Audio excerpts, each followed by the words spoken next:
안녕하세요. 세미나 담당하고 있는 연주원 교수입니다. 이덕락 원장님 혹시 준비되셨나요?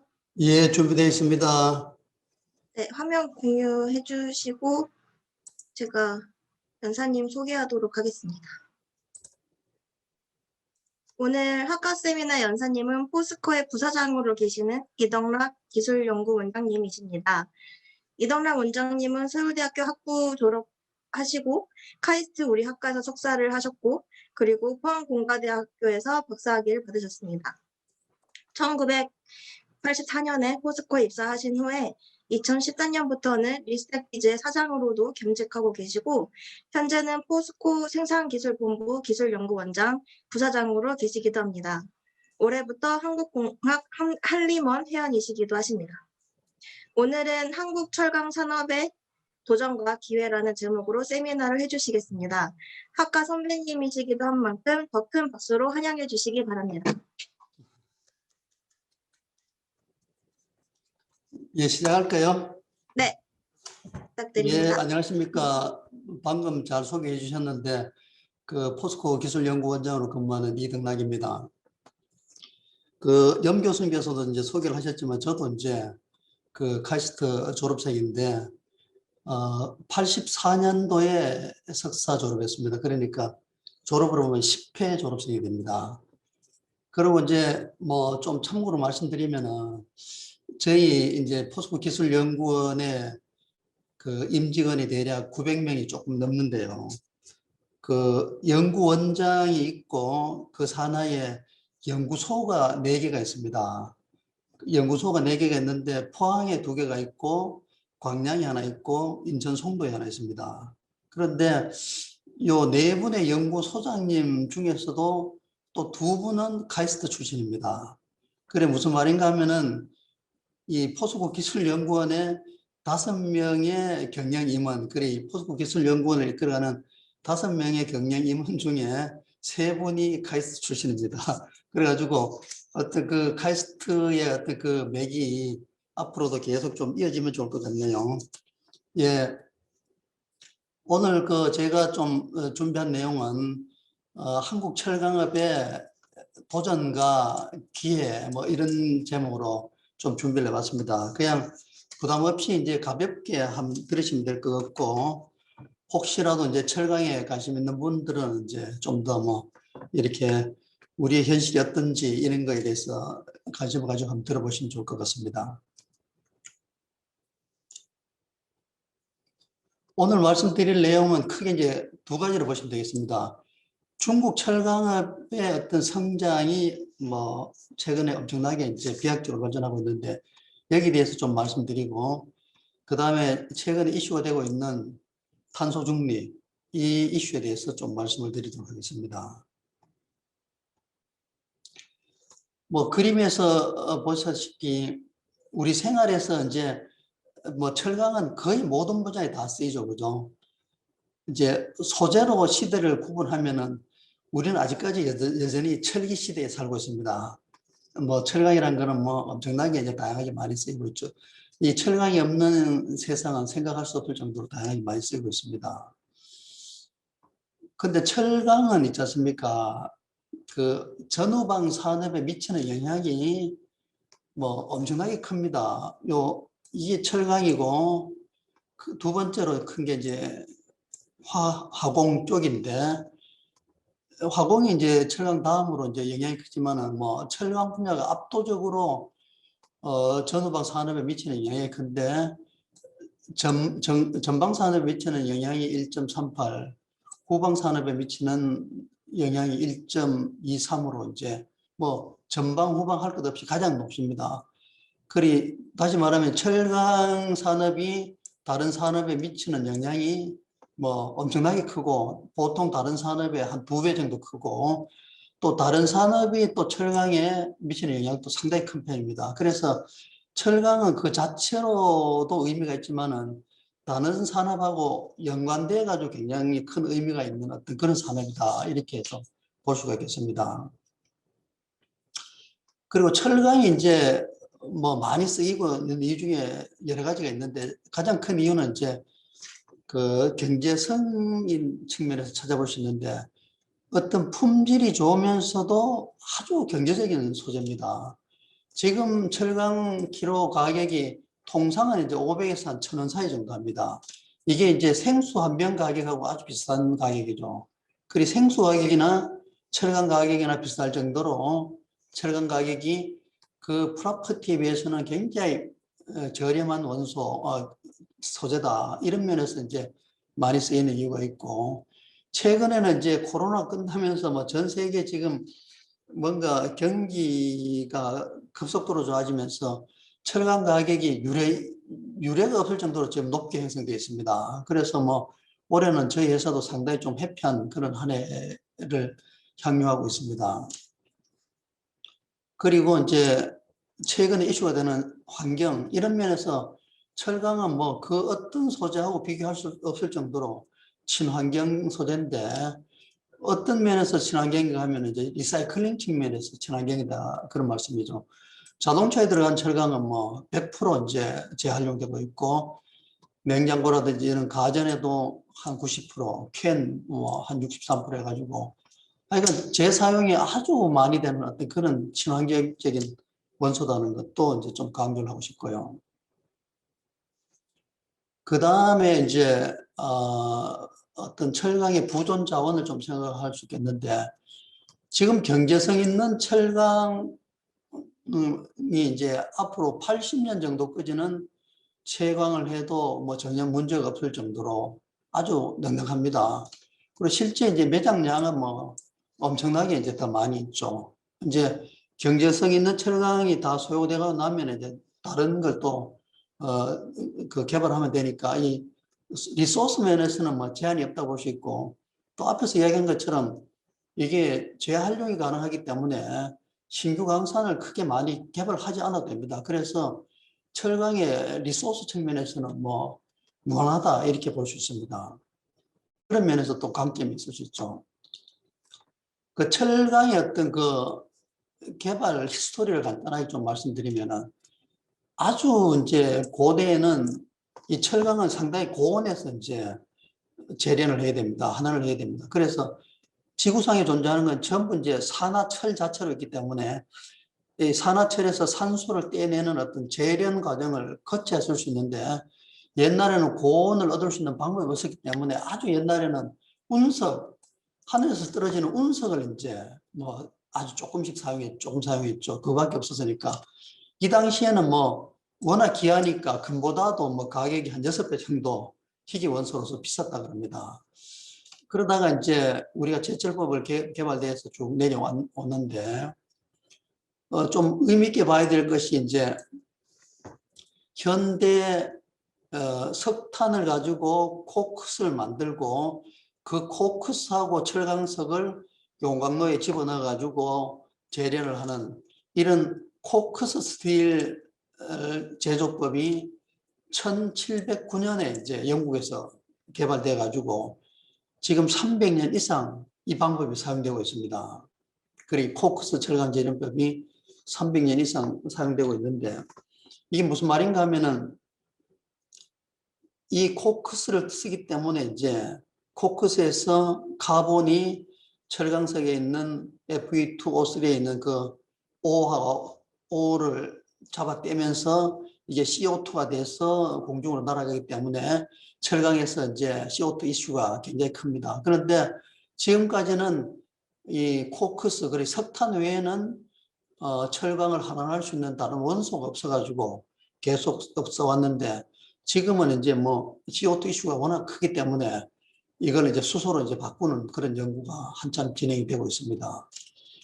그리고 20세기 초반에 이제 예를 들면 1908년에 그 미국 US 스틸의 게리 제철소가 처음으로 포항에 있는 제철소 같은 어떤 일간 종합 제철소가 처음으로 만들어졌습니다. 만들어지고 이제 1960년대 중반부터 해가지고 일본을 중심으로 해가지고 해안가에 임해에 대규모 제철소가 이제 현대적 제철소가 들어섰죠.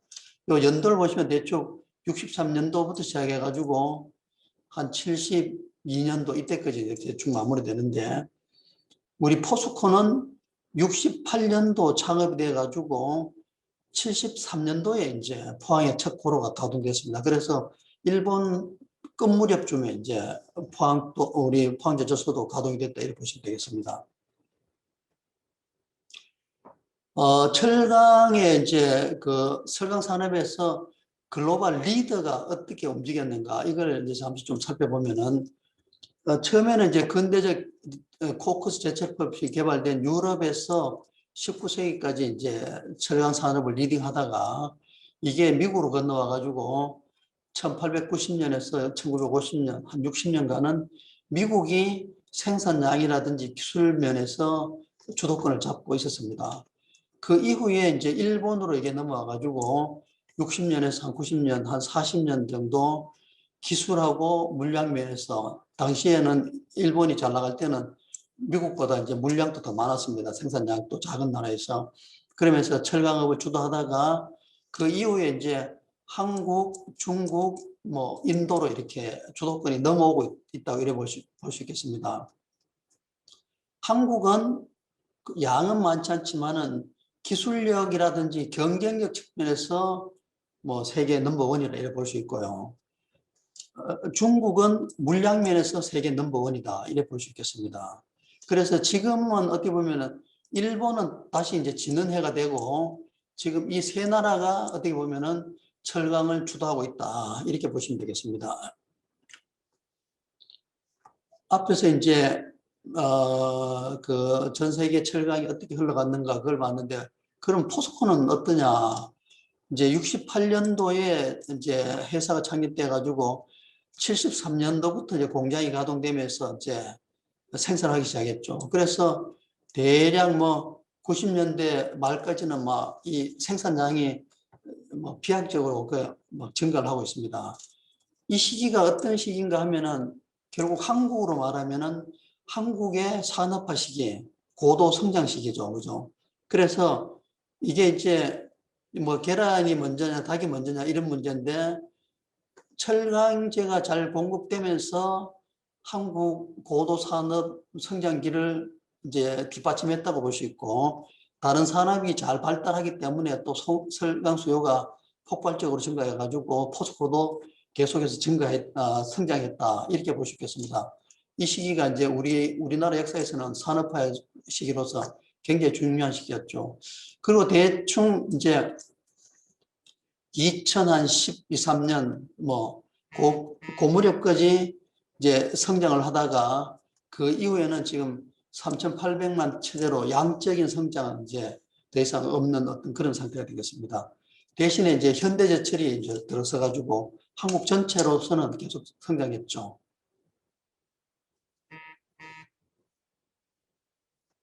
그리고 이제 여기 학생들께서 이제 많이 듣기 때문에 관심이 있을 것 같아가지고, 저희 이제 포스코의 이제 R&D 조직에 대해서 조금 말씀드리면, 포항제철소가 있는 포항에 이제 기술연구원 본부가 있습니다. 저도 지금 포항에 있고요. 거기에 이제 기술연구원 본부가 있으면서 연구소로는 이제 강제연구소라는 강제연구소가 있고, 그 다음에 공정 엔지니어링 연구소, 이 두 개 연구소가 있고, 광양제철소는 주로 이제 자동차 강판을 주로 많이 하기 때문에 여기는 자동차 강제 연구소가 있고, 인천 송도에는 포스코 글로벌 R&D 센터를 해가지고 그 솔루션, 고객의 어떤 솔루션을 개발하는 솔루션 연구소가 있습니다. 그리고 아주 최근에 이제 삼성동 그 포스코 그 서울 삼성동 포스코 본사에 AI 연구팀을 거기에 좀 하나 만들었습니다. 그래서 뭐 여러분들이 이제 포스코에 만약에 입사를 희망하시는 분이 있으면은 근무할 위치는 크게 한 4군데 정도 있다 이렇게 보시면 되겠습니다. 그럼 본론을 좀 들어가면은 중국의 어떤 성장에 대해서, 철강 성장에 대해서 좀 말씀드리겠습니다. 요 2000년도 이후에 이제 전 세계 철강 생산량인데, 전 세계 철강 생산량이 이렇게 증가하고 있습니다. 증가하고 있는데 그게 중국의 성장하고 완전히 뭐 평행 관계를 유지하고 있어요. 뭐 재팬이나 USA, 한국은 조금씩 감소 추세를 그리고 있고 중국이 이렇게 쭉 증가함으로써 전 세계 철강이 이렇게 증가하고 있죠. 그래서 중국이 이제 그야말로 아직까지는 거의 고도 성장기에 철강 수요가 많아가지고 이렇게 계속해서 성장하고 있다. 이렇게 볼 수 있겠습니다. 참고로 이제 대충 한 2005년, 6년 이전까지는 중국에서 이제 제철소를 엄청나게 많이 짓기 때문에 그 용도로도 철강을 많이 수입해 갔어요. 그런데 중국이 아직까지 제철소는 제대로 가동이 안 되고 수요는 많고 해가지고 전 세계 철강이 중국으로 다 빨려 들어갔죠. 이때는 뭐 그야말로 철강이 막 품귀 현상이었죠. 지금도 이제 약간 그런 철강 품귀 현상이 올해 이제 생기는데 이때도 뭐 엄청나게 대단했습니다. 그래가지고 이 철강, 전 세계 철강 가격이 엄청나게 높아가지고 저희 포스코도 뭐 중국의 특수를 감당하면서 엄청나게 이때 이제 경영 성과가 좋아가지고 요때 잠시 그 주가가 삼성을 포스코가 능가한 때가 있었어요. 그만큼 이때 이제 뭐 중국 특수 때문에 포스코가 아주 호황을 누리던 그런 때가 있었습니다. 중국이 지금 어느 정도 생산하고 소비하는가 하면은 이거 비율로 따져놨는데 전 세계 프로덕션의 53%를 중국에서 생산하고 소비를 51%를 중국에서 소비를 하고 있습니다. 그래서 양으로서는 뭐 중국하고는 뭐 다른 국가하고는 기본적으로 비교가 안 됩니다. 근데 한국도 이제 나름대로 철강에 있어서는 강국입니다. 저희가 이제 전 세계 3.8%를 생산하고 3% 정도를 소비를 하는데 한국이 왜 강국인가 하면은 국민 인당 생산, 국민 인당 소비를 생각하면은 전 세계 타의 추정을 불허할 정도로 높습니다. 중국도 이 절대 양은 많지만은 인구 13억에 대충 10억 정도를 생산하고 있습니다. 10억 톤 정도를. 그런데 우리는 인구 5천만에 7천만 톤을 생산하고 있습니다. 그래서 우리는 인당 소비량이 한 1.4톤, 1.5톤 가게 됩니다. 그런데 중국만 해도 뭐 0.8톤, 0.7톤 이 수준이기 때문에 인당 생산, 인당 소비는 전 세계 저희 한국이 압도적인 1위입니다. 그래서 저희도 그런 면에서는 철강 강국이라 할 수 있겠습니다. 지금 중국에 대해서 계속 이야기를 하고 있는데 우리가 2000년도에 보시면 이제 그 일본에 있는 일본제철하고 포스코가 대충 2,800만 톤으로 양 측면에서 세계 넘버원이었습니다. 중국이 막 2000년까지는 아직까지 크게 성장을 못했기 때문에. 근데 2019년도에 들어와서는 아셀러미탈이라는 데가 이제 전 세계 철강을 M&A 해가지고 거의 1억 톤 가까이 되고, 그 다음에 중국의 보무 강철이 M&A를 해가지고 9,500만 톤 해가지고 아셀러미탈이 1등, 중국의 보무가 2등 이래 돼 있습니다. 포스코는 양면에서 한 5위 정도 밀려났죠. 그런데 2020년 데이터에서는 이제 보무가 드디어 세계 넘버원이 됐습니다. 그래서 제철소 중에서 철강 회사 중에 가장 큰 회사는 이제 중국에 있다 이렇게 보시면 되겠습니다. 근데 앞에서 말씀드린 것처럼 포스코도 이제 상당히 뭐 자랑할 게 좀 있는데 뭔가 하면은 경쟁력, 양이 많은 게 중요한 게 아니고 이제 그 회사가 경쟁력이 있어야 되거든요. 경쟁력이라는 거는 이제 말하자면은 그 회사 제품의 가성비가 높다는 겁니다. 말하자면은 아주 우수한 품질의 제품을 아주 값싸게 생산할 수 있는 능력이 있다는 거거든요. 그러면 이제 시장에서 경쟁력이 높은 거죠. 포스코는 2010년도부터 해가지고 작년까지 연속 11년 동안 경쟁력 1위를 유지하고 있습니다. 이거는 이제 저희가 평가한 게 아니고 월드 스틸 다이나믹스라는 전문 평가 기관에서 평가를 했는데 11년 연속 지금 전 세계 경쟁력 1위를 유지를 하고 있어요. 그리고 저희가 생산량 면에서는 이제 지금 5위이지만은 제철소 단위로 보면은 광양 제철소가 세계에서 가장 큰 제철소입니다. 그리고 포항 제철소는 중국의 탕산하고 우한하고 같이 해가지고 세계 2위 그룹에 해당되는 그런 제철소입니다. 무슨 말인가 하면은 포스코는 세계에서 가장 큰 제철소하고 두 번째 큰 제철소를 보유하고 있어요. 그러니까 규모의 면에서는 뭐 제철소 규모에서는 넘버원입니다. 그러니까 여기서 규모의 경쟁력이라는 게 있습니다. 저희 회사는. 그래서 아직까지 굉장히 이제 경쟁력이 강하다 이렇게 볼 수 있겠습니다. 근데 중국은 이제 최근 들어가지고 중국의 동해안, 우리로 말하면 서해 쪽에 이제 우리와 같은 이제 임해 제철소를 계속 건립하고 있고, 또 하나 이제 말씀드리고 싶은 거는 그 중국의 동해 쪽으로 해가지고 원자력 발전소를 엄청나게 건립을 했고 지금도 건립하고 있습니다. 지금 보시면 19년까지 뭐 46개 원자력 발전소가 돌아가고 있고 30년까지는 11개를 지금 더 건축 중에 있고 또 뭐 최종적으로 거기다가 43개를 더 짓겠다. 그러면 대충 보면은 거의 90개가 넘는 원자력 발전소를 중국 동해안에 지었고 앞으로 지을 계획입니다. 이게 무슨 이야기인가 하면은 굉장히 저렴한 에너지, 그리 원자력으로 발전한 에너지 전기료는 있지 않습니까? 뭐 풍력이나 태양광 신재생으로 만든 전기에 비해 가지고 가격이 3분의 1입니다. 기본적으로. 그러니까 이 싼 에너지를 뭐 철강을 비롯한 다른 제조업에 뭐 충분하게 공급하겠다는 게 이제 지금 중국의 전략이거든요. 그래, 참 중국이 이런 전략을 쓰고 있기 때문에 이것은 우리한테도 굉장히 시사하는 바가 큰 것 같아요. 우리도 이제 여기에 나름대로 어떤 뭐 대응책을 좀 마련해야 되지 않겠나 하는 그런 생각이 듭니다. 그래서 중국 철강업이 이제 몸집이 큰 철강업이 몸집을 계속 키우면서 우리를 추격해 오고 있는데 그럼 앞으로 어떻게 할 거냐. 우리 삼성전자에서 이제 많이 쓴 초격차 전략.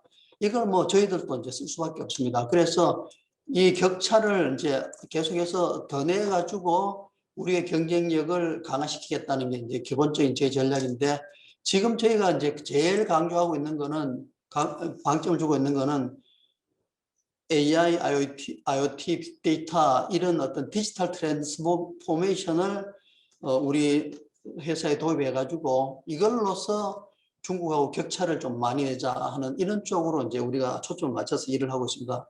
연구 개발을 하고 있습니다. 그래서 지금부터 이제 포스코가 하고 있는 디지털 트랜스포메이션에 대해서 조금 설명을 드리겠습니다. 저희가 하고 있는 이제 디지털 트랜스포메이션 크게 이제 두 축으로 볼 수 있는데 하나는 이제 프로세스를 옵티마이제이션 하겠다. 제조 공정을 최적화하는 어떤 그런 쪽입니다. 이거를 저희 회사에서는 스마트 팩토리를 만든다 이런 표현을 씁니다. 스마트 팩토리를 만드는 쪽이 있는데 이 공정을 최적화하면은 결국은 제조 코스트를 최대한 이제 낮출 수 있습니다. 그래서 어떻게 보면 가격 경쟁력을 극도로 높일 수 있는 어떤 그런 방법이 되겠습니다. 또 한 가지는 이제 AI를 베이스로 해가지고 신제품을 개발하고 생산하는 이런 프로덕트 쪽에 적용을 하겠다. 그래서 제품의 경쟁력을 높이겠다. 이런 이제 전략으로 디지털 트랜스포메이션 하고 있는데 제조업이란 건 있지 않습니까? 뭐 동서고금을 막론하고 품질 좋은 제품을 값싸게 만드는 게 가장 뭐 경쟁력입니다. 품질 좋은 제품을 값싸게 만들 수 있으면은 뭐 그 어떤 회사하고 경쟁해도 고객은 당연히 그걸 쓰니까 저희는 지금까지도 가성비 측면에서 세계 넘버원이고 앞으로도 여전히 세계 넘버원을 유지하려고 지금 계속 준비를 하고 있습니다. 그래서 이런 어떤 그 디지털 트랜스포메이션 중에서 프로세스에 대해서 먼저 좀 설명을 드리려고 하는데 이런 프로세스를 개발하기 위해서 저희가 만든 게 이제 포스프레임이라는 플랫폼을 만들어 구축해 가지고 현장에 다 깔아놨습니다.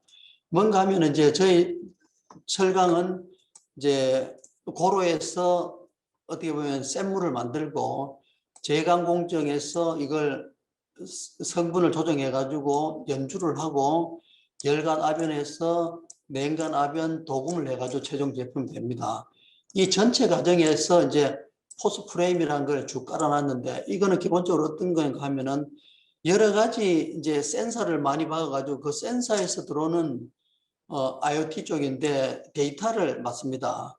이 데이터를 빅데이터를 받아가지고 잘 분석해가지고 이 데이터에서 필요한 예측 모델링을 하는 거죠. 모델링을 하고 그 다음에 끊임없이 데이터를 이용해가지고 그걸 학습시켜가지고 모델의 정도를 높여가지고 이 모델을 가지고 사람 손이 가지 않고 스마트하게 이제 AI가 제어하는 어떤 이런 쪽으로 이제 회사를 바꿔나가고 있습니다.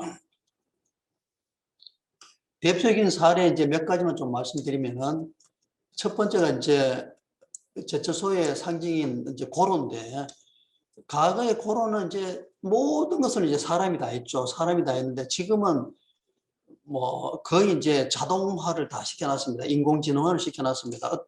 예를 들면은 고로 상부로 이제 원료가 들어오는데 뭐가 들어오는가 하면은 두 가지가 섞여 있는데 철강석하고 코크스가 들어갑니다. 위로. 그런데 과거에는 사람들이 그걸 일일이 눈으로 다 보고 이제 감을 잡았는데 지금은 저 코크스하고 철강석 이미지를 사진을 다 찍어가지고 실시간으로 입도 분포를 알고 습도가 얼마인지 알고 이런 걸 다 알아가지고 밑에서 이제 어떻게 제어할지 제어 방법을 온도를 어떻게 해야 될지 이런 걸 다 정합니다. 그리고 예를 들면 밑으로는 있지 않습니까? 열풍을 넣어줍니다. 그리고 위에서는 원료가 들어오고 밑에서는 열풍을 넣어가지고 그 안에서 이제 센 물을 만드는데 이 열풍이 들어가는 풍구가 있는데 이것도 다 이제 저희들이 디지털라이제이션 해가지고 그 화면을 이제 이미지로 분석을 합니다. 그렇게 해가지고 지금 결국 어떻게 되는가 하면은 거의 모든 데이터를 센서를 통해서 받고 이 데이터를 가지고 어떤 그 예측 모델 알고리즘을 만들고 이 알고리즘에 의해 가지고 이제 결과값을 내고 이 결과값에서 원료가 이렇게 변동되면은 열풍을 어떻게 바꿔라 하는 어떤 이런 결과들이 나옵니다. 그래서 지금은 이제 우리 회사 고로 중에 앞서가는 고로에 이제 자율 조업하는 것, 그러니까 사람이 손을 안 대고 자율로 조업하는 게 지금 85%까지 올라와 있는 그런 고로가 있습니다. 옛날에는 뭐 모든 사람이 달라붙어가지고 했던 걸 이제 거의 이제 인공지능이 자동으로 이제 조업을 하게 하는 어떤 그런 시대로 이제 바뀌어가고 있습니다. 시간 관계상 설명은 뭐 좀 스킵하겠는데, 그 다음에 제강 공정도 여러 이미지 센서를 설치해가지고 다 이제 자동 조업을 하고 있습니다. 하고 있고, 그 다음에 제가 끝나면 열간 압연인데 열간 압연도 이제 거의 인공지능화가 많이 이루어졌어요. 이루어지고 마지막 공정이 이제 컨티뉴어스 갈바나이징 프로세스를 해가지고 연속 도금을 하면 이제 최종 제품이 나오는데, 요 공정만 이제 간단히 좀 설명을 하면은, 이게 이제 강판이 용융 아이언 포트에 이제 들어갑니다. 들어갔다가 이래 나오면은 용융 도금이 되는 거죠. 용융 아이언이 강판 표면에 이제 달라붙어 가지고 도금이 되는데, 요 도금된 게 위로 올라가면서 에어 나이프라는 게 바람을 불어줘 가지고 이제 두께를 일정하게 맞추기 위해서 밑으로 이제 도금층을 깎아냅니다. 그리고 이제 그 도금된 이제 제품이 일어나 가지고 이쪽에서 이제 두께를 실측을 하는 거죠. 근데 지금은 이제 그 인공지능화 시켜가지고 어떻게 하는가 하면은 여기에 이제 에어 나이프 조건하고 그 다음에 이제 실측 조건이 데이터베이스화 돼 가지고 AI 서버를 거쳐 가지고 지금 실측 두께가 우리가 타겟으로 하는 것보다 좀 벗어났으니까 다시 에어 나이프를 어떻게 조정을 다시 해라. 이런 식으로 해가지고 자동으로 이제 에어 나이프를 조정해가지고 정확한 도금 두께를 맞추고 있습니다. 그래서 이게 이제 그 적중률, 우리가 목표로 하는 어떤 도금 두께 적중률이 과거에는 90%가 되지 않았는데 지금은 99.3%까지 거의 우리가 목표로 하는 어떤 그런 도금 두께, 이 제품은 0.2mm로 도금 두께를 맞추자 이러면 거의 그렇게 전 길이에 이어가지고 그렇게 맞출 수가 있고요. 이렇게 하니까 이제 그 판마다 이제 도금 두께, 도금량의 편차가 과거에는 굉장히 컸는데 편차도 이제 거의 이제 없습니다. 이렇게 해서 이제 아주 균일한 어떤 그런 제품을 생산해서 출고할 수 있는 거죠. 그리고 저희 이제 회사는 이제 광양하고 포항하고 또 우리 한국에 있는 계열사에서 이런 도금 강판을 생산하고 또 해외에서도 보면 멕시코라든지 중국, 태국, 인도 이런 데서도 저희 회사가 이제 브랜치가 나가 있어가지고 직접 현지에서 생산해서 판매를 하고 있습니다. 그런데 여기를 이제 광양연구소에 컨트롤 타워를 만들어 놨습니다. 만들어 놔가지고 이 오버시를 포함해가지고 모든 회사에서 도금 작업이 되면은 그 결과가 이제 우리 컨트롤룸으로 다 옵니다. 그러면은 컨트롤룸에서는 그 결과를 받아가지고 그 결과로 기존에 있는 모델을 재학습을 합니다. 그러면 이제 정도가 조금 더 높아지겠죠. 그 학습한 결과를 다시 또 전 세계에 뿌리는 어떤 이런 작업을 하고 있습니다. 지금까지 이제 프로세스에 대해서 이제 설명을 해드렸고, 지금부터는 이제 그 프로덕트 쪽에 어떻게 이제 디지털 트랜스포메이션 하고 있는지 그 말씀을 좀 드리려고 하는데, 저희는 이걸 이제 AIPD라는 표현을 써가지고 이제 프로덕트에 AI를 적용하는 건데, 거기서 맨 처음에는 이제 뉴 프로덕트, 신제품을 개발하는 쪽인데요.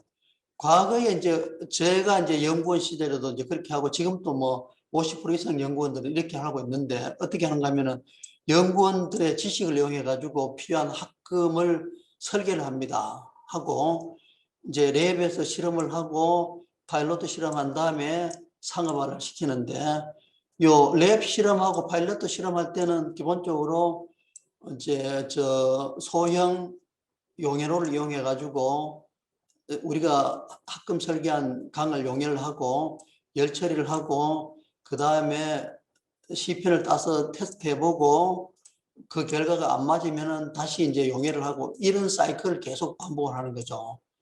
근데 지금은 어떻게 일부 연구원들이 어떻게 하고 있는가 하면은 지금 비슷한 데이터들이 많이 쌓여 있습니다. 그래서 뭐 고객이 어떤 강종을 원하면은 강도 얼마, 뭐 충격지 얼마를 요구하면은 과거의 데이터를 이용해 가지고 AI로 재질 예측을 바로 할 수 있습니다. 그래 가지고 AI로서 가장 이제 고객이 요구하는데 합당한 강종을 만든 다음에 간단한 한두 차지 파일럿 테스트를 한 다음에 바로 이제 생산에 들어갈 수가 있습니다. 이래 되면은 이제 그야말로 신속하게 새로운 제품을 만들 수 있고 또 제품 만드는데 비용도 상당히 줄일 수가 있는 거죠.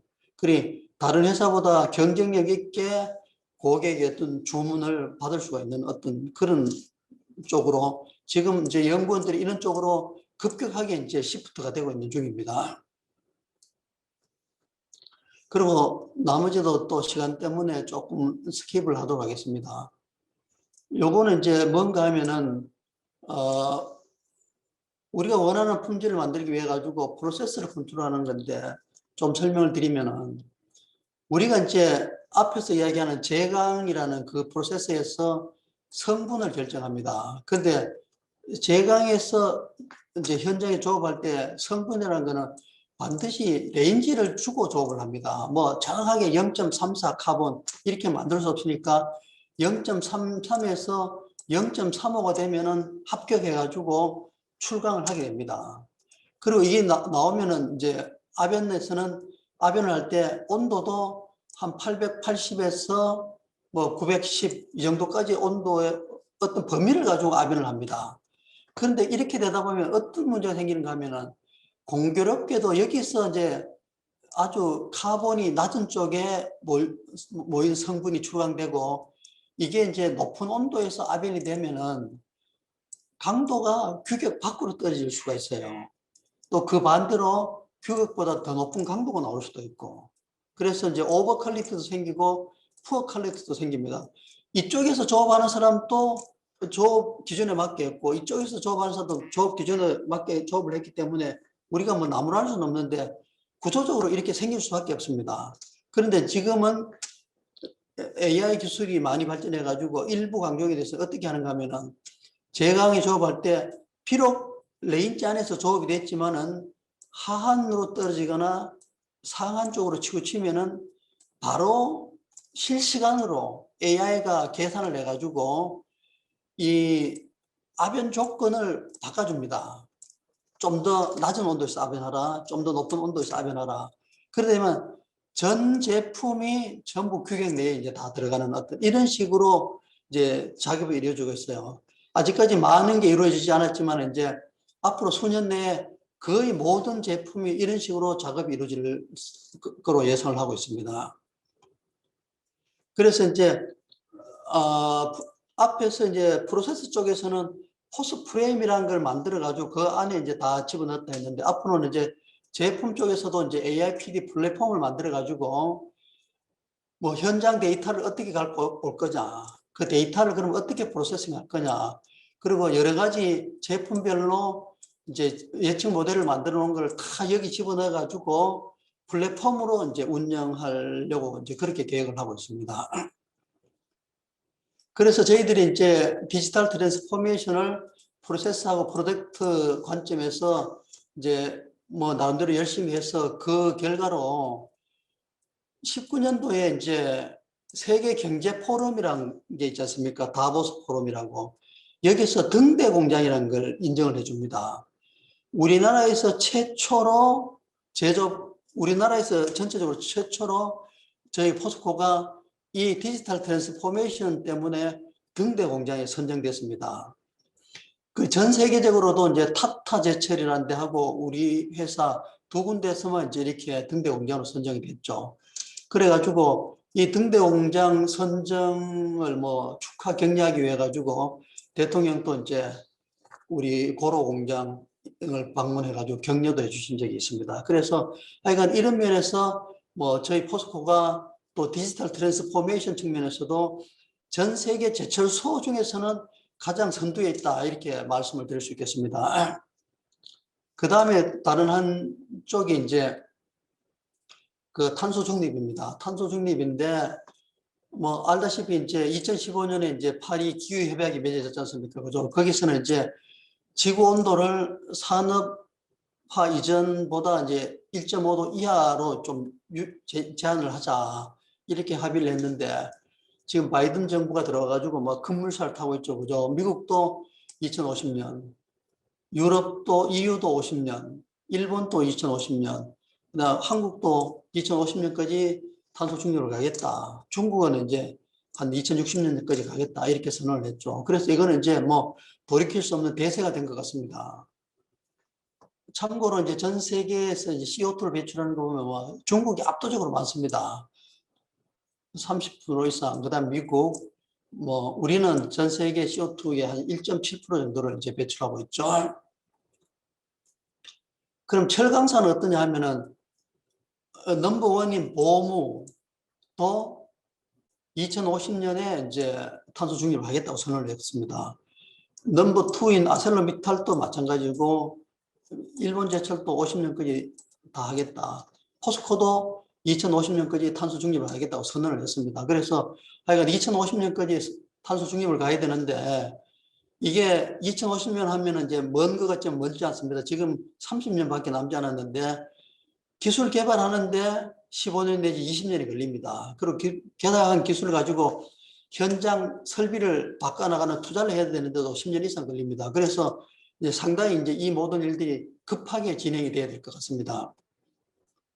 그래서 이제 우리 철강업은 앞에서도 말씀드린 것처럼 석탄, 코크스를 쓰기 때문에 어쩔 수 없이 CO2가 나오고 뭐 환경 단체라든지 아니면 뭐 전 세계로부터 이제 하여간 압박을 받고 있어요. 빨리 탄소 중립으로 가야 된다.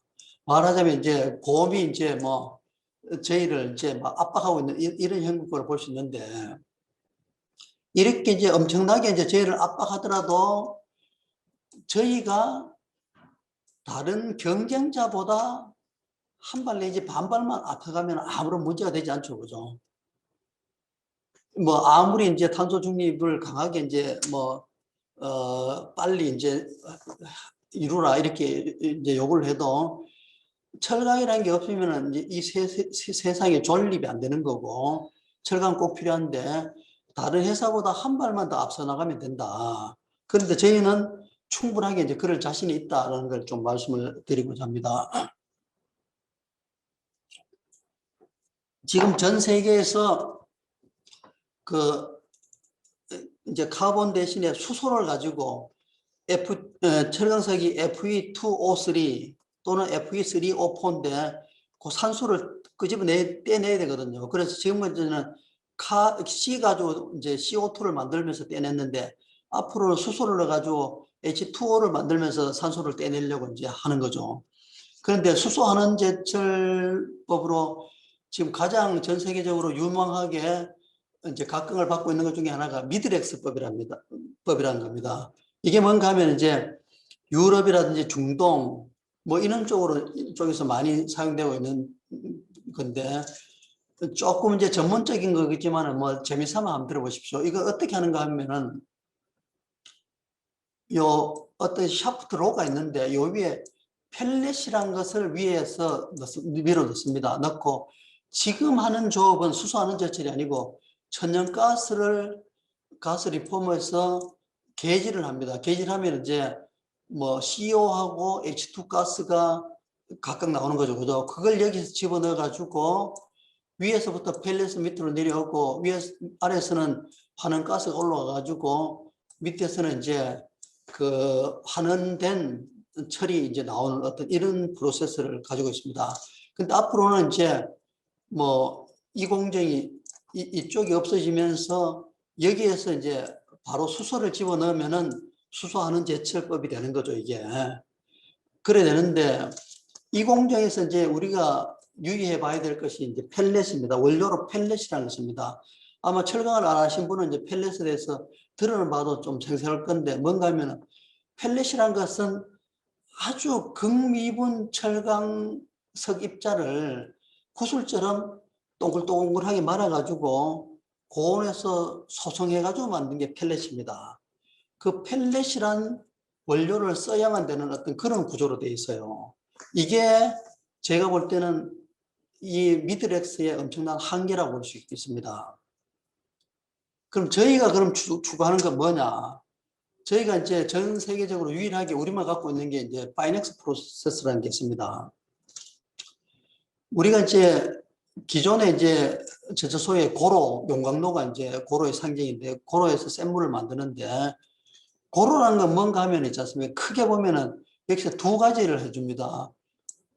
위로 이제 그 철강석하고 이제 코크스를 집어넣어 가지고 이 안에서 일어나는 게 어떤 현상이 일어나는가 하면은 환원 반응과 용융 반응이라는 게 일어나요.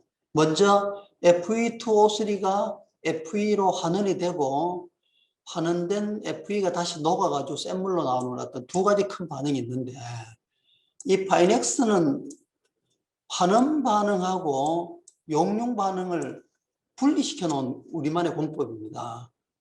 아주 친환경적인 공법을 만들었죠. 그래서 이 유동로라고 이야기하는데, 유동로에서는 환원을 시키고, 환원시킨 거를 용융로에서 용해를 시키는 이런 공법으로 되어 있습니다. 그런데 지금 와서 보니까 이 유동로라는 게 수소 환원하기에는 너무나 좋은 어떤 그런 조건이 되어 있습니다. 그걸 조금 설명을 드리면은 이제 앞으로 우리가 그리는 게 이제 하이렉스 수소환원 제철 이름을 이제 하이렉스로 이름을 만들었습니다.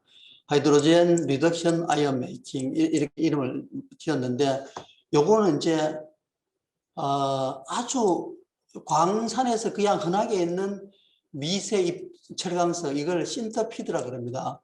이 신터피드를 말씀드린 유동로 4단 유동로 속에 집어넣습니다. 집어넣고 수소를 거꾸로 집어넣어가지고 수소는 밑에서부터 위로 올라가고 철강석은 위에서부터 밑으로 내려오면서 이게 자연스럽게 환원이 이루어집니다. 환원이 이루어지고 이 환원된 것은 전기로 집어넣어가지고 정연을 해가지고 이제 연주를 하고 이제 압연하는 이런 프로세스로 지금 준비를 하고 있습니다.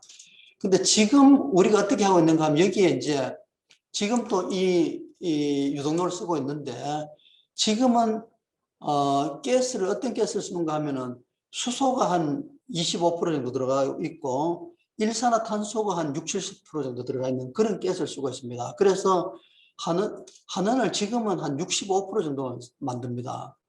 시킵니다. 그런데 앞으로는 이제 여기 100% 수소를 집어넣고 이걸 환원을 시켜가지고 100% 환원을 시키는 거죠. 아까 이야기한 미들엑스도 아직까지는 100% 수소가 아니고 앞으로 100% 수소를 쓸 거고 저희도 100% 써야 되는데 써서 이제 환원을 시킬 텐데 가장 강점이 저희는 신터피드라는 파인 오아 그리 광산에서 그냥 나는 미분광을 아무 처리 없이 쓸 수 있다는데 가장 큰 장점이 있습니다. 그냥 생략을 좀 하겠습니다. 지금 이제 그 전 세계에서 이제 어떻게 보면 광석의 물동량을 좀 정리한 건데요. 신터피드라고 아까 이야기한 요 미분광이 70%가 넘습니다. 그래 이게 가장 흔한 겁니다. 그 다음에 괴강이라고 여기 한 16% 되고 괴강은 이거죠. 그 다음에 펠렛피드라고 펠렛을 만드는 아주 미분광이 있습니다. 여기 한 4% 이제 운송이 되고 있고 펠렛피드로 만든 펠렛 구슬처럼 동글동글하게 만든 펠렛이 이제 그 움직이는데 물동량이 있는데 결국은 아까 이야기한 미드렉스에서 쓸 수 있는 거는 요 펠렛피드로 펠렛을 만들면 뭐 펠렛을 4% 정도 더 만들 수 있죠. 그래서 한 13% 정도 되는 요 펠렛만 가지고 미드렉스를 할 수 있습니다. 그런데 저희는 아주 뭐 풍부한 신터피드라는 이 파인 오아를 가지고 바로 쓸 수가 있습니다. 그래서 일단은 저희가 추구하는 거는 원료가 굉장히 흔하다 하는 그런 풍부하다는 어떤 그런 장점이 있고 두 번째 장점은 이 미드렉스라는 펠렛을 쓰는 쪽은 펠렛피드라는 요걸 가지고 펠렛을 다시 만들어야 되기 때문에 이 펠렛을 만드는 게 또 이게 돈이 많이 들어가는 프로세스입니다. 통상은 이렇게 미세하게 파쇄를 하고 그 다음에 선광을 하고 난 뒤에 또 고온에서 다시 이렇게 펠레타이징을 하는 어떤 이런 프로세스를 거치기 때문에 비용도 많이 들고 또 이 과정에서 다시 또 CO2도 발생하는 어떤 그런 프로세스입니다. 그래서 저희는 뭐 저희가 가지고 있는 파이넥스를 이용하는 이 프로세스가 상당히 경쟁력이 있을 거다 이렇게 이제 기본적으로 보고 있습니다. 그래서 이제 저희가 이제 좀 발빠르게 올해 10월 5일에서 8일까지 서울 이제 그 그랜드 인터컨티넨털에서 하이드로젠 아이언 앤 스틸 메이킹 포럼 2022라는 걸 지금 준비를 하고 있습니다. 그래서 전 세계 철강사를 다 초청해 가지고 전 세계 철강사에서 지금 연구하고 있는 수소환원법에 대해서 여기서 이 자리에서 서로 토론하고 이제 가능하면은 전 세계가 힘을 모아 가지고 이제 힘을 모아서 공동으로 이제 좀 수소환원 제철을 개발하자 뭐 이런 개념으로 이제 이 준비를 하고 있는데 혹시 관심 있는 분들은 이제 요 홈페이지 H2 아이언 스틸 포럼 이렇게 되어 있습니다. 여기에 한번 들어보시고 가지고 이제 뭐 나중에 이 하이브리드로 이 포럼을 하는데 참석을 하셔도 좋을 것 같습니다. 예, 마무리를 하겠습니다. 뭐 시간이 없지만 간단하게 요거 좀 말씀드리면은 에베레스트에 보시면은 1953년도에 이제 최초로 이제 에베레스트를 등정을 했대요. 그리고 우리나라에서는 1977년도에 처음으로 등정을 했는데 최초 등정부터 우리나라에서 등정하기까지 24년 동안에 58명이 이제 정상을 정복했다고 합니다. 그런데 2008년 한 해만 1000명이 등정을 했대요. 왜 이렇게 됐는가? 그걸 보시면은 그전까지는 베이스 캠프가 2000m 고지에 있었는데 2008년도에 6000m 고지에 베이스 캠프가 하나 쳐졌고 7000m 고지에 베이스 캠프가 하나 해 베이스 캠프가 훨씬 높은 곳에 두 개가 쳐져가지고 베이스 캠프가 이렇게 높다 보니까 정상 정복이 굉장히 쉬웠던 거죠. 그래서 뭐 공부하는 학생들도 가능하면은 지적 수준을 가능하면 높여놔야 되고 또 회사 입장에서도 수준을 계속 높여놔야 정상을 계속 유지를 할 수 있고 쉽게 정복할 수 있겠다 이런 취지에서 좀 말씀을 드립니다. 그런 관점에서 저희 포스코는 지금까지 말하자면 세계에서 가장 큰 제철소를 가지고 있으면서 기술을 개발해 가지고 지금까지 뭐 경쟁력에서 넘버원을 11년 동안 계속 유지를 하고 있습니다.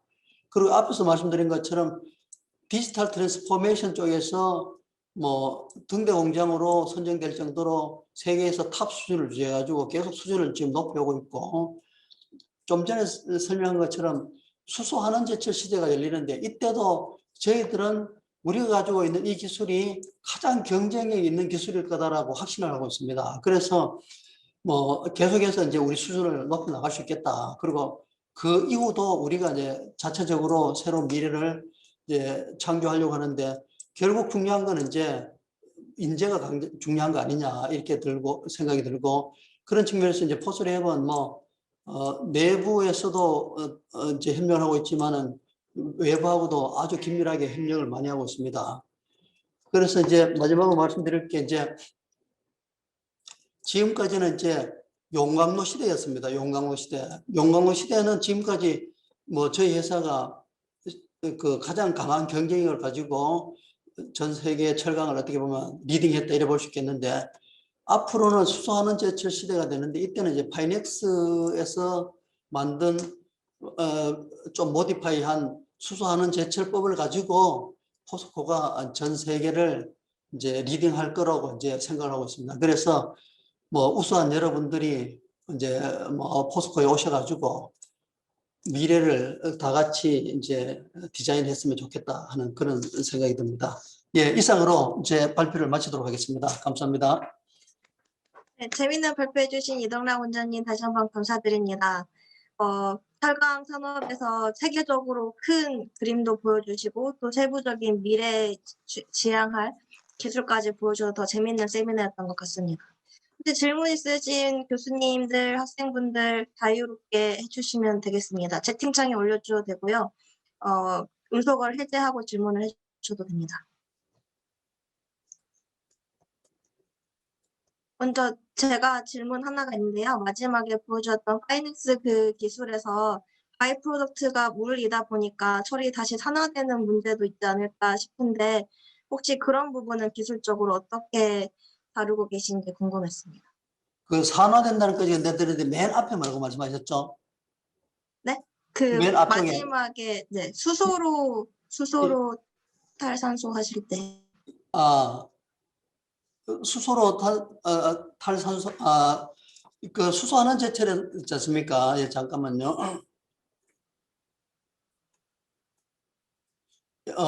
기본적으로 수소하는 제철은 이런 어떤 반응기 안에서 이루어지는데 이 내부에는 이제 산소가 들어가지 않습니다. 여기 내부에 들어가는 거는 우리가 대략 이제 압력을 한 4기압 정도로 이렇게 압력을 높입니다. 그래가지고 고압으로 해가지고 수소를 밑에서 집어넣기 때문에 외부에서 산소가 들어올 가능성은 없습니다. 그래서 앞에 이야기한 것처럼 위에부터 이제 저게 철강성이 들어와가지고 밑에서 고압의 수소가 들어가면은 이게 액체 비슷하게 이제 수소하고 철강석이 이제 섞인 유동층이 거의 물처럼 이렇게 반응을 합니다. 그래가지고 이렇게 하는데 가지고 계속 이렇게 흘러내리는 쪽으로 이루어지고, 이 내부에서는 일단은 뭐 산화는 이루어지지 않는다 이렇게 보시면 되겠습니다. 네, 알겠습니다. 감사합니다. 네. 네, 석사과정 이준호 학생이 질문을 올려줬는데요. 안녕하세요, 이덕락 원장님. 석사과정 이준호입니다. 우선 금일 강연에서 실제 철강 현장에서 첨단 기술들이 어떻게 활용이 되며 국내 철강업계의 비전에 대해 세세하고 알기 쉽게 설명해 주심에 감사드립니다. 현재 중국 내에서도 AI 분야에 대한 R&D가 활발하게 진행 중이고, 비록 현재 대한민국만큼은 아니더라도 마찬가지로 철강 산업에서도 여러 공정들에 대한 디지털라이제이션으로의 전환에 대한 시도를 많이 진행 중일 것 같고, 분명히 미래로 감에 따라 정도가 증가할 텐데, 그렇다면 이러한 상황이 다가옴에 따라 중국과의 테크놀로지 갭을 어떻게 벌려나갈 수 있을지, 이런 부분도 포스코 내 로드맵이나 대응 전략이 있는지 궁금합니다. 라고 예. 질문해 주셨습니다. 뭐 아주 좋은 질문입니다. 그래, 중국이라고 이제 이런 걸 안 할 수는 없겠죠, 그죠? 하는데 뭐 제가 그리는 그림은 이렇습니다. 지금까지는 이제 우리가 앞에서 이야기한 것처럼 아주 규모가 큰 제철소를 갖고 있으면서 그동안에 이제 뭐 기술 개발에 이래 전력을 내가지고 지금은 이제 기술적인 측면에서는 그 신일본 제철하고 포스코가 세계 탑이라고 이렇게 볼 수 있어요. 객관적으로 볼 때도. 그런데 이제 기술도 좋지만은 저희는 또 규모의 경쟁력 뭐 이런 것들이 있어가지고 일본 제철하고 저희하고는 뭐 경쟁력 면에서 일단 많이 차이가 납니다. 그래 우리는 뭐 엄청나게 돈을 많이 버는데 일본 제철은 뭐 계속 허덕이고 있는 그런 입장이죠. 그래가지고 이제 지금까지 하여간 작년까지 해가지고 11년 연속으로 경쟁력 1위를 계속 유지를 하고 있는데, 제가 보는 견지에서는 이제 중국도 AI를 통해 가지고 이렇게 이제 뭐 인공지능화를 많이 하고 있고 따라오려고 하고 있는데, 일단은 앞으로 한 10년 뭐 15년 우리가 이제 AI를 지금까지도 AI를 통해서 격차를 벌려왔고 앞으로 더 격차를 벌리면은 계속해서 그 어떤 경쟁력 차이를 10년, 15년은 계속 유지를 할 수 있을 것 같아요. 그러고 난 뒤는 이제 제가 볼 때는 수소하는 제철 시대로 들어갈 것 같습니다. 그러면은 이제 일단은 AI 베이스로 이제 또 수소하는 제철 다 이루어져야 되겠지만은 거기에 수소하는 제철이 이루어지면은 제가 보는 견지에서는 우리가 갖고 있는 수소하는 제철 이 공법이 세계에서 가장 경력에 있는 공법이 아닌가 이렇게 판단되거든요. 그러면은 지금까지는 어떻게 보면은 경쟁력 1위를 유지해왔고 앞으로 AI를 해가지고 격차를 유지하면서 앞으로 15년 정도 여전히 경쟁력을 제 생각에 유지할 수 있을 것 같고, 그 이유는 수소하는 제철을 통해서 경쟁력을 유지할 수 있지 않겠나. 저는 크게 보면 대충 그렇게 보고 있습니다. 네, 감사합니다. 석사과정 이창민 학생도 질문을 올려줬는데요. 좋은 강연 감사드립니다. 수소 환원제철이 기존의 제철법에 비해 굉장히 좋아 보이는데요. 이때 상당히 많은 양의 수소가 필요할 것으로 생산되는데 이 수소는 다태적으로 생산을 하는 것인지 어디서 어떤 식으로 공급되는지 궁금합니다. 라고 질문해 주셨습니다. 예, 정말로 뭐 엄청나게 이제 좋은 질문을 해주셨네요. 이게 이제 상당히 중요한 관건입니다. 관건이고 이게 이제 국가적인 차원에서 잘 그게 결정이 돼야 될 문제인데, 지금 중국에서는 어떻게 하고 있는가 하면은 중국에 뭐 공대 중에 잘 나가는 데가 칭화대 아닙니까? 그죠? 칭화대하고 세계 넘버원 제조소인 보무하고 같이 어떤 일을 하고 있는가 하면은 칭화대에서는 어, 초고온 가스 리액터라는 초고온 이제 원자로 그걸 개발하고 있고, 거기서 초고온 그 원자로에서 수소를 만드는 어떤 그런 연구를 하고 있고, 보문은 거기서 만든 수소를 가지고 하는 어떤 그런 그림을 그려가지고 지금 일을 시작했습니다. 그래서 만약에 이제 중국이 그렇게 원자로를 이용해 가지고 수소를 만들어서 수소환원 제철을 하게 된다 하면은 하여간 뭐 저희 입장에서도 거기에 대한 어떤 대비가 필요할 거라고 생각을 합니다. 근데 지금은 뭐 학생께서 이제 굉장히 중요한 질문을 해주셨는데 뭐 알만한 사람은 대충 알겠지만은 제가 이제 이 면에 대해서 사석에서는 하고 싶은 이야기가 엄청나게 많이 있는데 이런 공적인 자리에서는 뭐 얘기하기 곤란한 게 좀 있어서 이 정도까지만 하도록 하겠습니다. 네, 감사합니다. 박상희 교수님께서도 질문을 올려주셨는데요.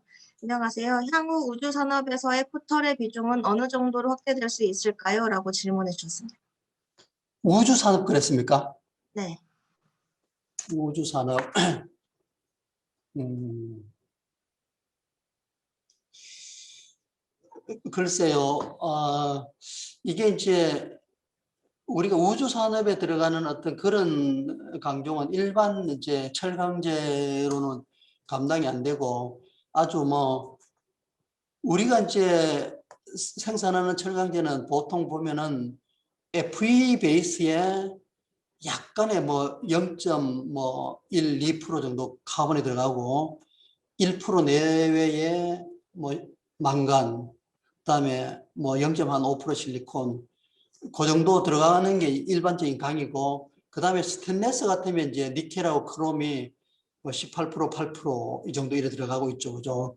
들어가고 있는데 그 우주 산업에 들어가는 거는 이제 스테인레스처럼 이렇게 FE 베이스라기보다는 뭐 니켈 베이스에 뭐 다른 합금이 들어간다든지 이런 초내열 합금 이런 것들이 만들어져야 될 것 같거든요. 그런데 저희는 이제 뭐 4천만 톤 정도 대량 생산하는 그런 회사이기 때문에 우주에 들어가는 어떤 그런 초내열 합금이라든지 이런 거는 수요가 기본적으로 적습니다. 그래서 일단 저희 같은 어떤 이런 회사에서는 취급하기 좀 힘든 아이템이고, 그건 아마 이제 소규모 전문 업체에서 그런 걸 감당해야 되지 않을까. 저는 뭐 그런 생각이 듭니다. 예.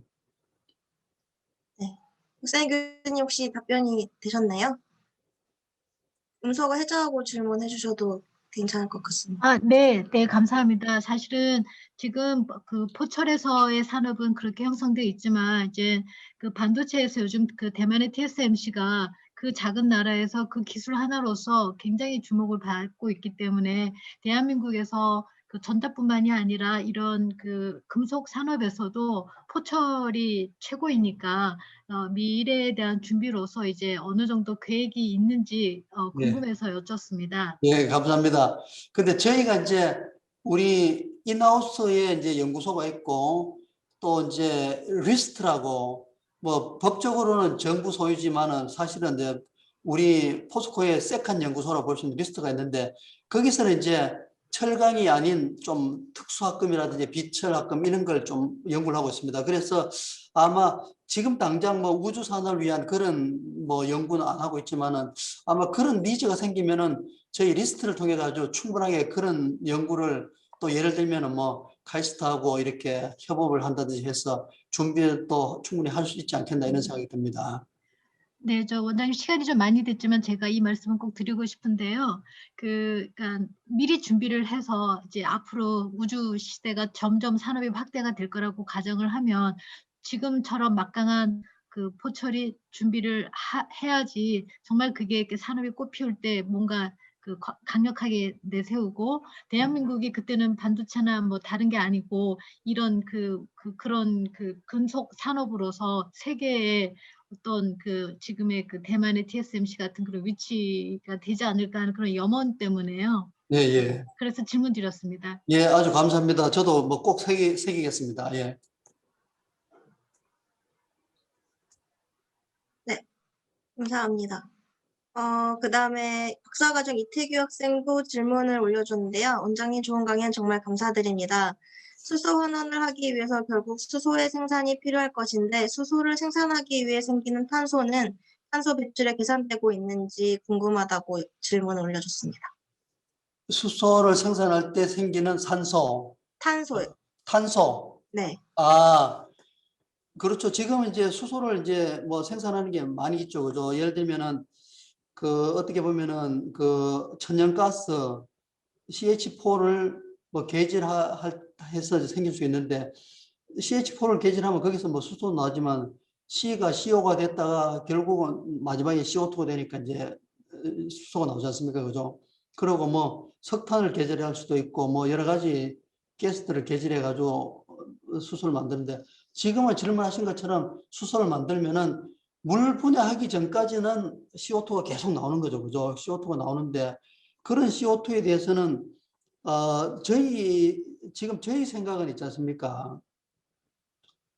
그 천연가스 같은 걸 개질해서 이제 뭔가 철강석을 환원하는 거는 완전한 수소환원 제철이 이루어지기 이전에 과도기로 이제 생각을 하고 있어요. 그런데 지금은 있지 않습니까? 철강을 환원할 때 철강 1톤을 생산하면은 대략 CO2가 2톤이 나옵니다. 그런데 이제 앞에서 이야기한 것처럼 그 LNG, 내추럴 가스 같은 거를 개질해 가지고 수소하고 CO2를 만들면은 거기는 비록 CO2가 나오더라도 지금 그 석탄을 써서 나오는 CO2보다는 훨씬 적거든요. 그리고 지금은 어떻게 보면 CO2가 다량 나오는 제철법을 지금 하고 있는 거고 중간 단계로는 뭐 천연가스 같은 걸 개질해서 쓰면서 CO2를 줄이는 단계, 마지막에는 수소를 물 분해해 가지고 그린 수소를 가지고 CO2를 전혀 발생하지 않는 수소하는 제철, 크게 보면 이제 그렇게 단계로 나간다고 볼 수 있거든요. 그러니까 중간 단계에서 나오는 CO2는 좀 나오더라도 지금 석탄을 써가지고 나오는 CO2보다는 훨씬 줄기 때문에 그거는 뭐 문제가 되지 않을 것 같아요. 제 생각에는. 네, 감사합니다. 그리고 약간 기술적인 거 말고 다른 부분에 질문이 있는데요. 1984년에 포스코 입사하셔서 지금까지 긴 시간 동안 계시고 그 긴 시간 동안에 중요한 결정을 내리셔야 되는 순간들이 되게 많으셨을 텐데 그중에 대부분은 회사에 정말 중요한 역할을 하는 결정이셨을 거고요. 그럴 때마다 현명한 결정을 잘 내리셨기 때문에 지금 부사장에까지 가시지 않았을까 생각이 드는데 그렇게 중요한 순간에 결정을 내리셔야 할 때 어떤 가치나 그 원리를 중요하게 생각하시고 디시전 메이킹을 하시는지 그런 부분이 궁금하고요. 또 지금 한 120명 정도 되는 학생들이 많이 듣고 있는데 그런 학생들에게 혹시 하시고 싶으신 말씀 있는지 여쭙고 싶습니다. 정말 이런 질문을 해줘가지고 정말 감사드리고 참 이런 뭐 카이스트 후배들한테 참 이런 이야기를 할 기회가 있어서 너무나 감사합니다. 감사하고 일단 디시전 메이킹 할 때는 이제 그것도 이제 시간이 지나면서 계속 사람이 변하지 않습니까? 그죠? 내 자신도 성장할 수도 있고 이러면서 계속 변하는데 최근에 이제 뭐 주로 이제 임원이 되고 난 이후에 디시전 메이킹 할 때는 저는 이제 그런 생각을 좀 많이 해요. 그래 제가 이제 그런 사례들을 워낙 많이 봐왔기 때문에 이제 이런 가치관을 갖게 됐는데 내가 이 자리에 없더라도 계속해서 영속할 만한 어떤 그런 결정을 해야 된다. 뭐 어떤 새로운 제도를 만들거나 뭐 새로운 결정을 하거나 뭐 이랬을 때 내가 이 자리에 없고 다른 사람이 왔을 때 뭐 바뀌어버릴 그런 결정은 하는 게 아니다. 그거는 내가 볼 때 무리한 결정인 것 같아요. 자기 욕심에 의한 결정이고. 그래서 그런 어떤 무리한 결정 때문에 어떻게 보면 기업은 기업대로 뭐 국가는 국가대로 엄청난 낭비를 뭐 초래했고 지금도 초래하고 있다고 저는 생각합니다. 그래서 내가 이 자리를 떠나도 계속해서 이 제도라든지 이 결정이 지속될 수 있느냐.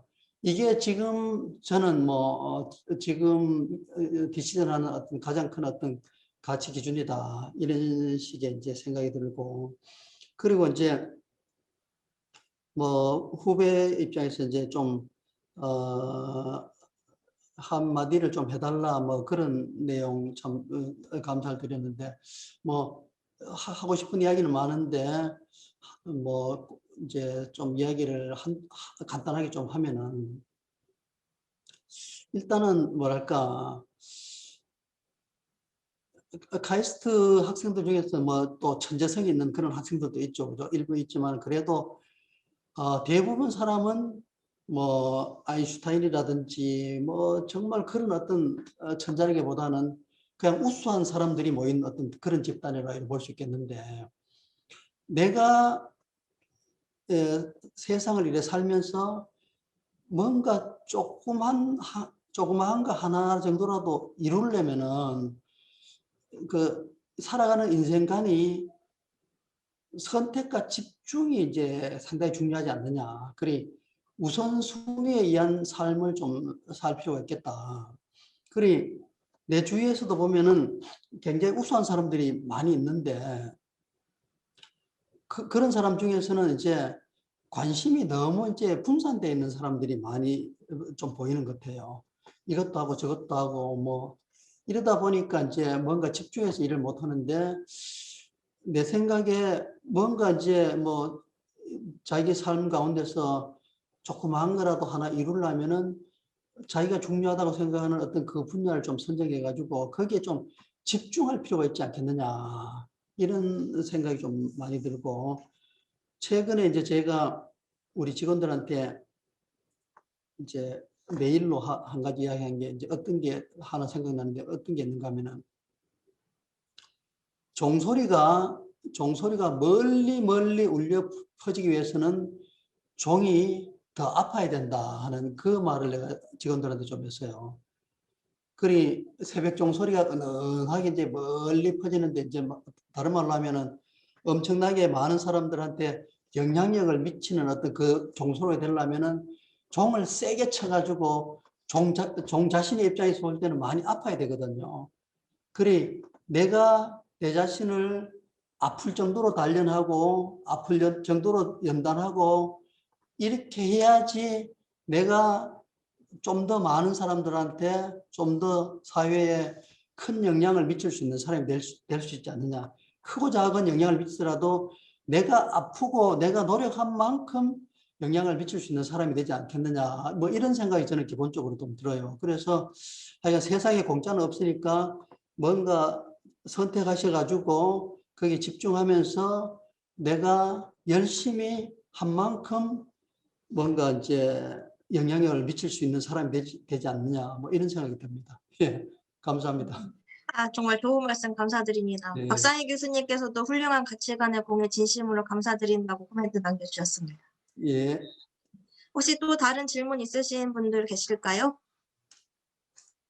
없으시면 시간이 늦어져서 재밌는 세미나와 함께 인생적인 부분에서도 좋은 말씀 많이 해주신 이덕락 원장님께 다시 한번 큰 박수 부탁드립니다. 예, 감사합니다. 네, 정말 감사드립니다. 예. 이상으로 오늘 학과 세미나를 마치도록 하겠습니다. 다들 좋은 하루 보내시길 바랍니다. 네, 이덕락 원장님 다시 한번 감사드립니다. 예.